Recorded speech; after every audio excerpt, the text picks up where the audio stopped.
Chapter 4. Joseph grabbed her face with both hands, squeezing hard, his blue eyes angrier than ever. He kissed her full on the lips. Shocked, Catherine did not move. She did not breathe. But as he pulled her away from the thorn bush, she began to return his kiss. Her hands flew around his neck. She could not help herself. She felt so lonely, so hungry for affection. He lifted her up into the air and spun her around, laughing. Then he braced her against the silver, peeling bark of a birch tree and lowered his lips to hers. This kiss longer, slower. He smiled down at her. Gently he pulled off her white cap, letting her long brown hair flow freely down her shoulders and back. Then he reached a hand up toward her temple. She jerked her head back, frightened. "It is all right, Catherine. Do not be afraid." She felt his fingers gently tracing the red crescent moon of her birthmark.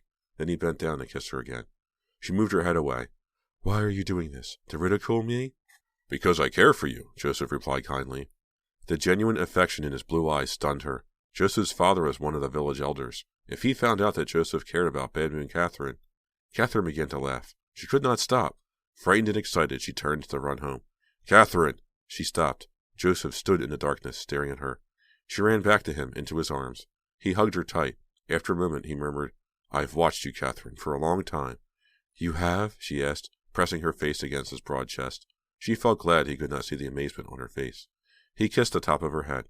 "Oh," she uttered softly. He moved back to arm's length. His blue eyes searched hers. She darted forward and planted light, feathery kisses over his fine features, not missing a spot, sure to even kiss his dimple.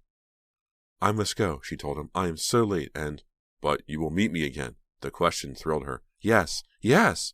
Catherine raced home. She felt as though the wind carried her. Could it be? All at once her bad luck had turned into gold. Gold hair and a dimple. A crowd had gathered in front of the town meeting house. Packed to the door was a public notice. The banns of marriage, announcing the betrothal of Joseph Parker and Catherine Hatchett. "Who would have believed that such an unlucky girl would end up marrying such a fine young man?" murmured one of the townspeople. "Joseph is so handsome, so well respected." "Well, it is not so surprising, really," commented another woman. "She is so pretty as he is good-looking. And do you know that she is smart as well? Why, I hear they say she is smarter than any man." "And here we thought she brought us bad luck," muttered a third woman, shaking her head, "when actually she is the most special and gifted woman of us all." "Catherine!" her mother snapped. "Catherine! Do you have ears? Do you not hear me talking to you?" Catherine shook her head. The daydream vanished. She stood in her house, gazing down at a bare dining table, a table she should be setting. "Where are the mugs? Where is your father's trencher? Honestly, Catherine, is there nothing you can do right?" "I'm sorry, Mama," Catherine replied. She hurried about her task, setting out the large ceramic pitcher of hard cider they drank with every meal. And next she placed the mugs, napkins, and wooden trencher plates on the table. But her mind drifted back to Joseph. The marriage had been a fantasy, but 3 weeks had passed since the first shocking kiss in the woods. Since then, the woods had become Catherine and Joseph's magical hiding place. They met there almost every day. Joseph treated her with such tenderness, such kindness. Even so, Catherine could not shake her fear that Joseph toyed with her, took advantage of her loneliness. She did not want to believe that. She wanted to believe him sincere.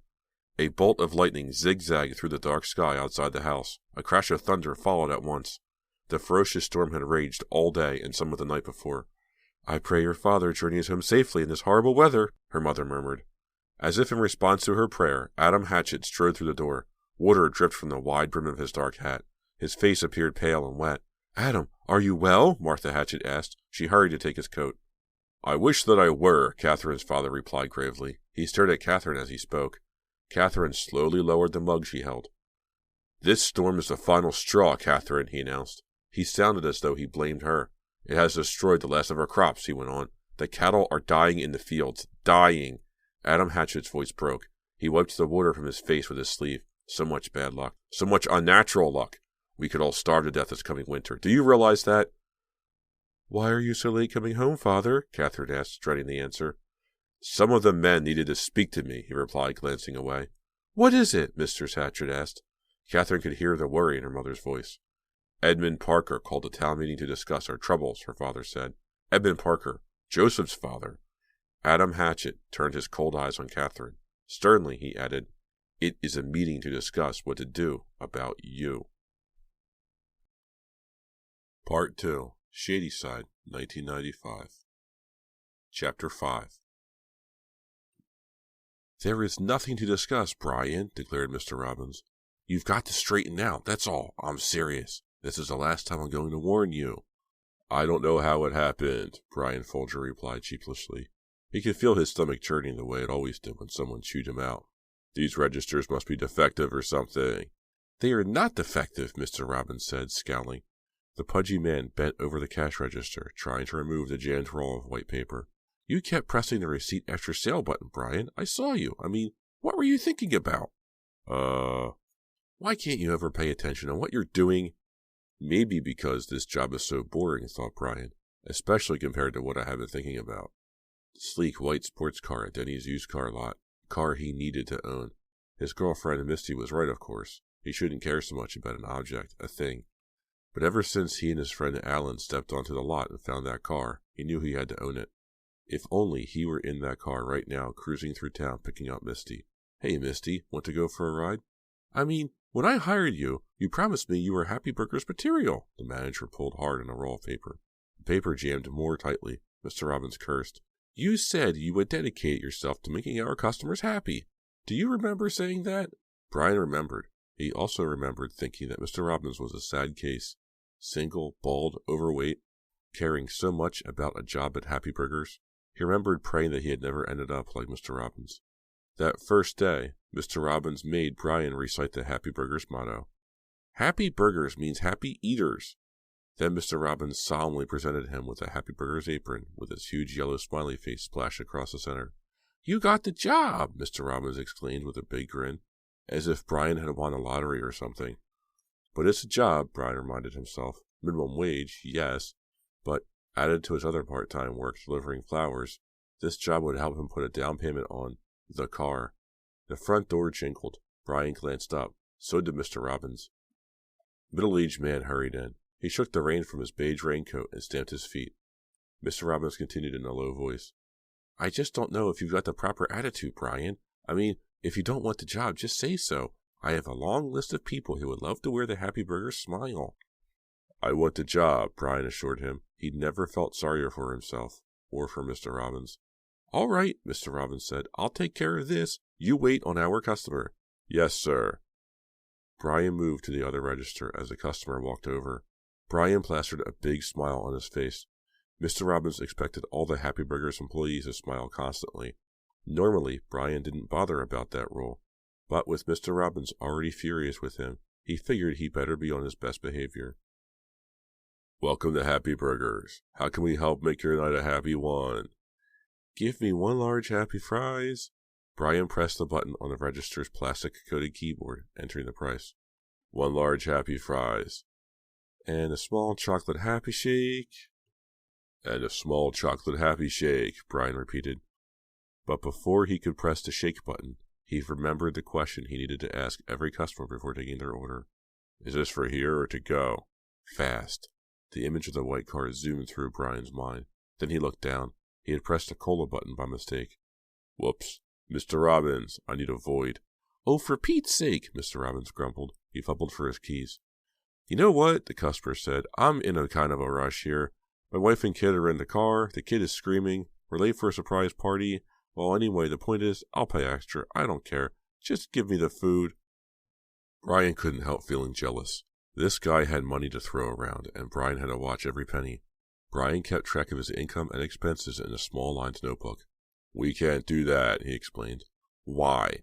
Because our totals won't match at the end of the day. Anyway, this will only take a sec. The customer peered out of the front of the restaurant. He shifted nervously from foot to foot. Mr. Robbins elbowed Brian aside. I'll ring it up. You get the customer's food. Do you think you can do that right? Brian's face reddened. He felt so angry he wanted to quit on the spot. But if he gave up this job, how would he ever own a Cataluna? What are you standing there for? Mr. Robbins cried. Didn't you hear the customer say he was in a hurry? Yes, sir. He hurried to the shake machine. Vanilla, right? He asked the customer. Chocolate, the man snapped. Right. Man, now both of them are on my case, Brian thought. He filled the shake cup to the brim and snapped on a white plastic cap. And 1 large happy fries coming up.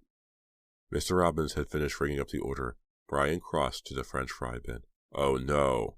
He found only 2 cold fries sticking to the bottom of the silver tray. He stared into the wire fry basket. He had forgotten to add the fries. even though Mr. Robbins had told him several times to make a new batch.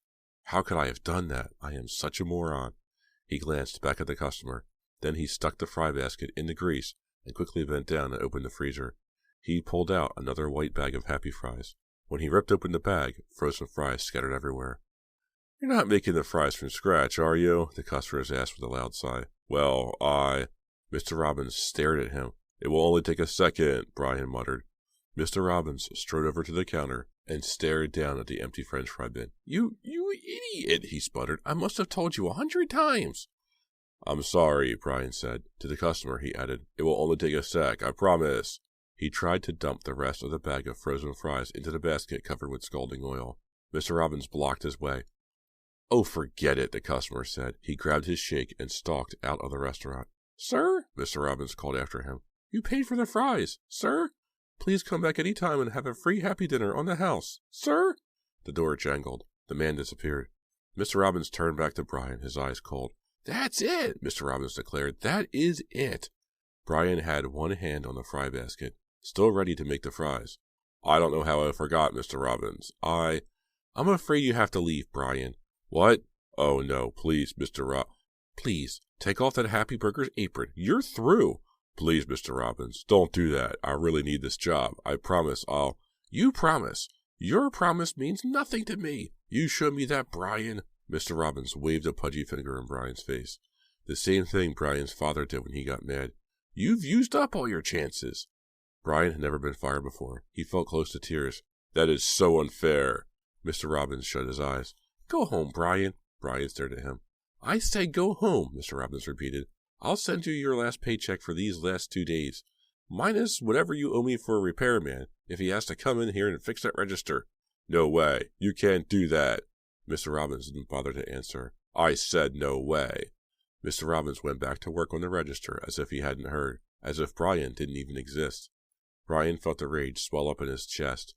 He stared down at his hand. He still clenched the wire handle of the silver fry basket. He pulled the basket out of the hot oil. "Mr. Robbins." He spoke quietly, but Mr. Robbins glanced up. Brian swung the basket. He let out an angry cry as the scalding hot grease flew over the manager.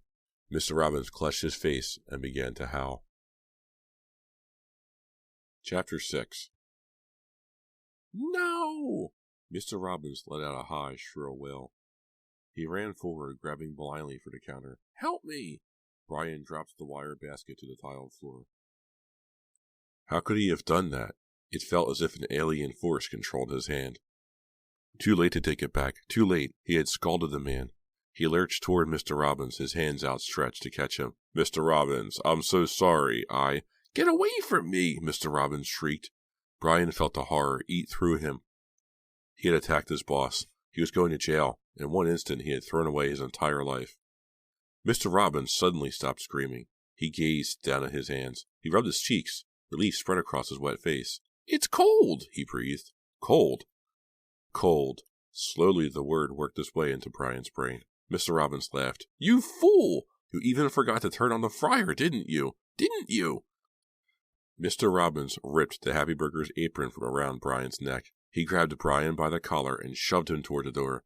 Brian could feel the cold French fry grease on Mr. Robbins' hand. "Out and stay out!" Mr. Robbins shouted as he pushed Brian outside.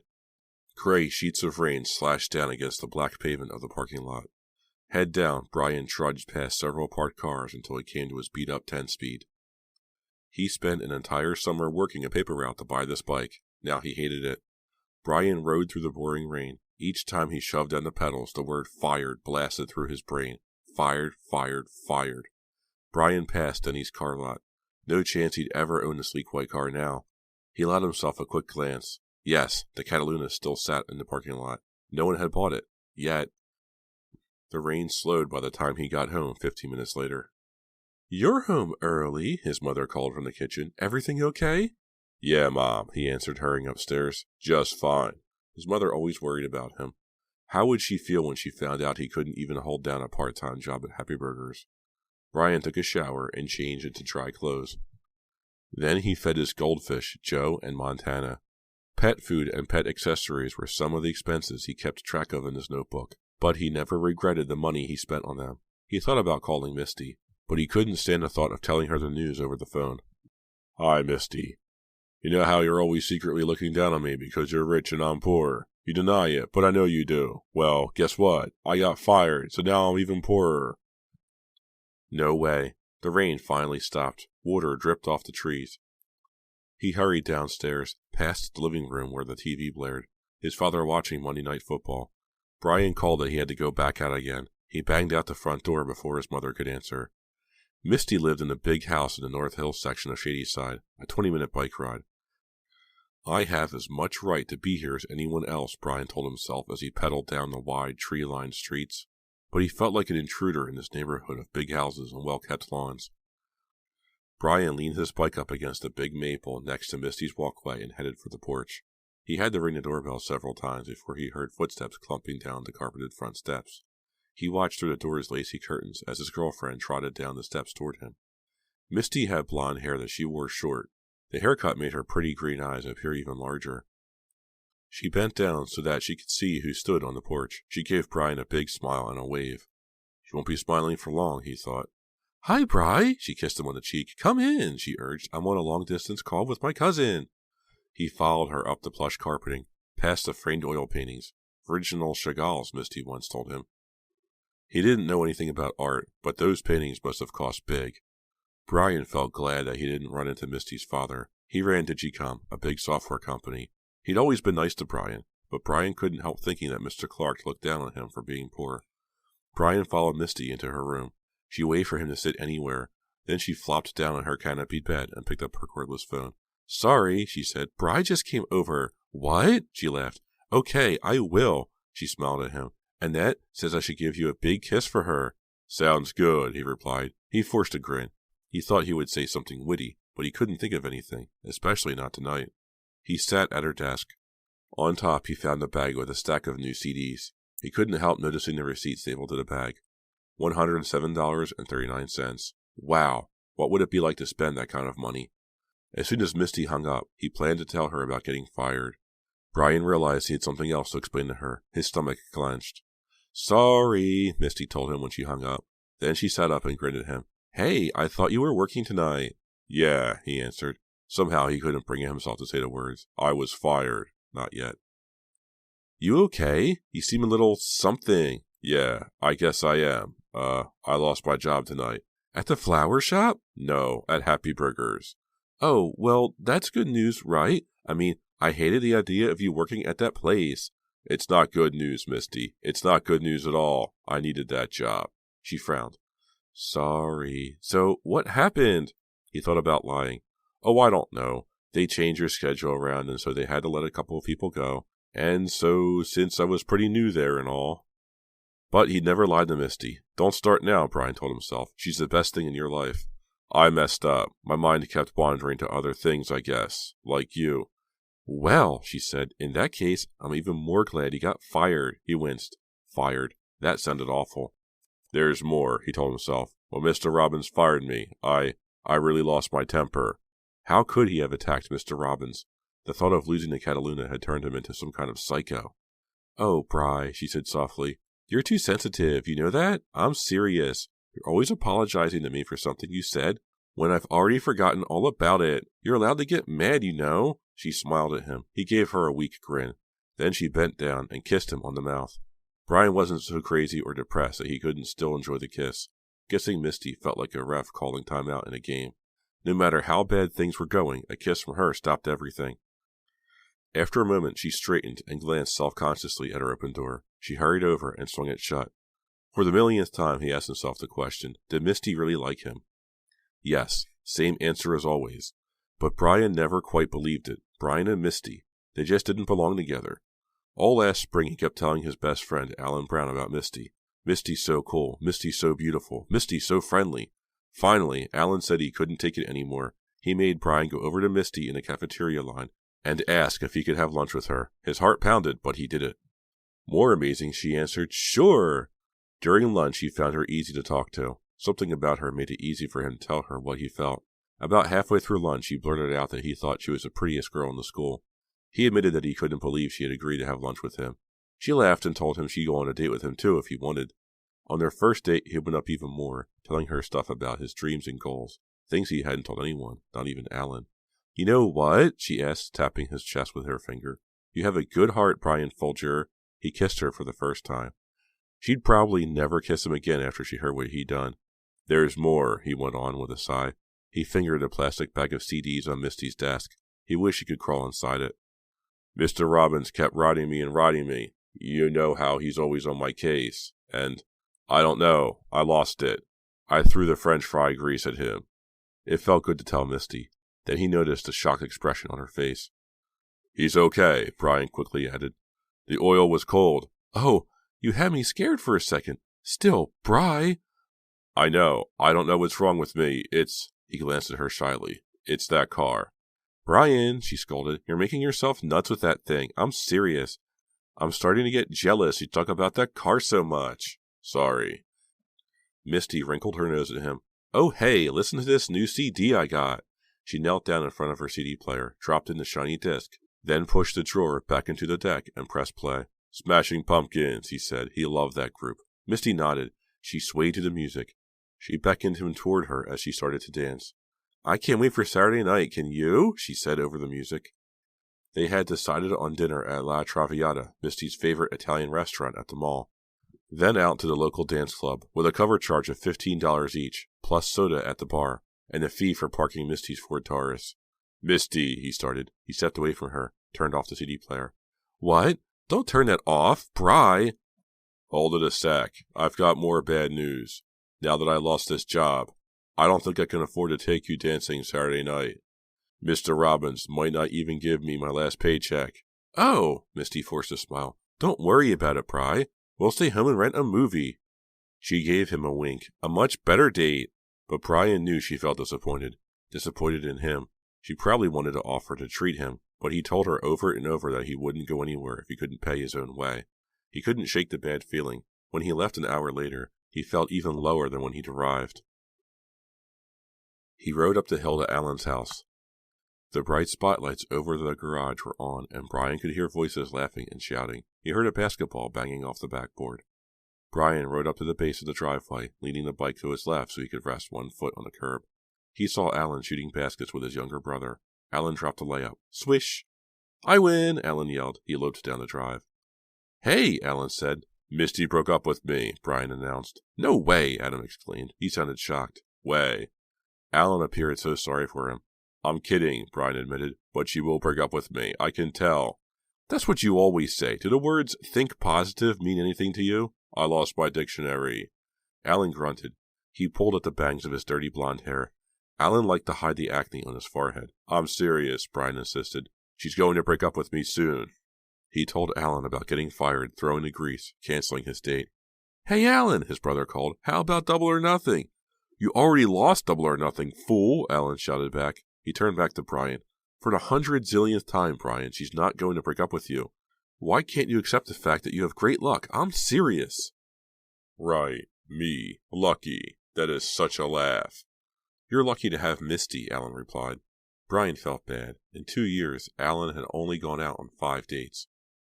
The only girl he didn't freeze up around was Misty, because he'd gotten to know her through Brian. Alan cuffed his shoulder. Ditch the bike. My little Hyundai's in the shop again, if you can believe it. We'll take Mom's car. Where are we going? Brian asked after they climbed into the car. Sometimes Alan's little outings scared Brian. Alan had a wild streak, but if Alan got in any kind of trouble, his father would bail him out, hire a fancy lawyer. Brian's father would probably let him rot in jail, teach him a lesson. Where are we going? Brian asked again. Alan turned a corner and Brian knew the answer. Denny's car lot. 10 minutes later they stood in front of the Cataluna. The car had a beautiful finish, like a freshly poured glass of milk. Rainwater dotted the hood. Brian wiped away some of the water with his sleeve. Then he knelt down in front of the car's silver grille, tracing the letters there, Cataluna. Alan. What? Do you think it's possible to fall in love with a car? Alan snorted. Sure, just don't try to make out with it. I'm serious. Misty told me she felt jealous of the Cataluna. And the crazy thing is, in a way she's right. She should be jealous, man. It's a cool car, Alan agreed. Yeah. So what am I going to do? I mean, this car isn't going to sit here forever. Someone will snap it up, And now that I lost my job, I won't have the down payment for months." "Hey, I know," Alan said softly. "Why don't we steal it?"